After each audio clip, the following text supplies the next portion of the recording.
Assalamualaikum warahmatullahi wabarakatuh. Halo teman-teman sekalian, perkenalkan nama saya Isepti Hernisa dari kelas 3A dengan NIM E1C02310009. Di sini saya akan menjelaskan mengenai proses penguasaan bahasa menurut teori Krashen tahun 1976.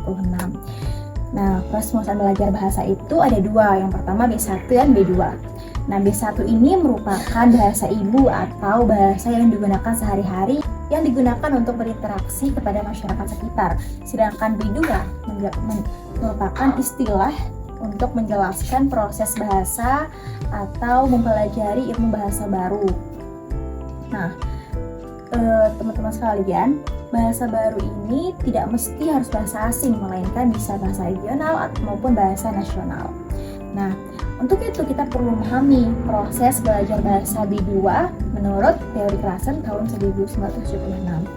Menurut Krashen sendiri, proses penguasaan bahasa anak kecil berbeda dengan bahasa orang dewasa. Berdasarkan penelitiannya, Krashen mengemukakan 5 teori penting, yang dimana selanjutnya dijadikan dasar penelitian oleh peneliti lainnya. Teori yang pertama merupakan hipotesis pemilihan belajar bahasa atau the acquisition and learning hypothesis. Nah, di sini Krashen mengemukakan bahwa cara anak kecil memperoleh bahasa pertama berbeda dengan cara belajar bahasa kedua orang dewasa.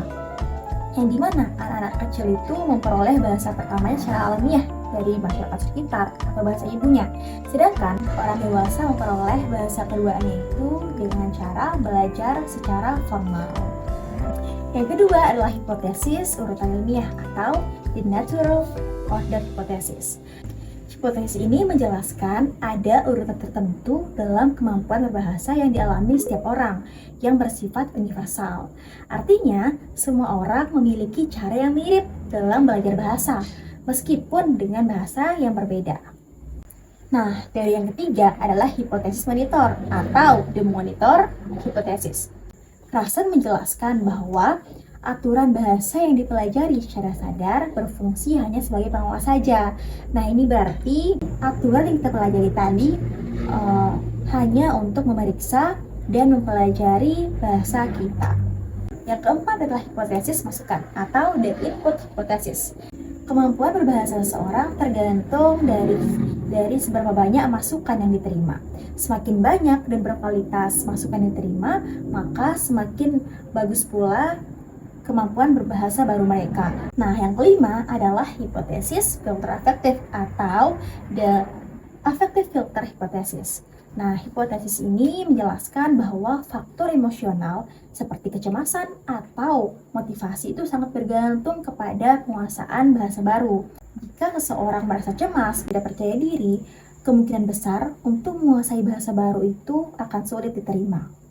Nah, terima kasih teman-teman telah menyaksikan video saya. Dari materi yang saya sampaikan tadi, kita mendapatkan beberapa hal penting yang dimana cara belajar anak kecil dan cara belajar orang dewasa untuk menguasai bahasa baru atau bahasa pertama itu berbeda.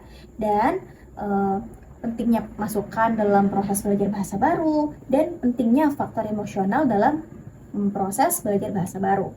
Nah, itu saja materi dari saya. Semoga bermanfaat dan menambah wawasan Anda.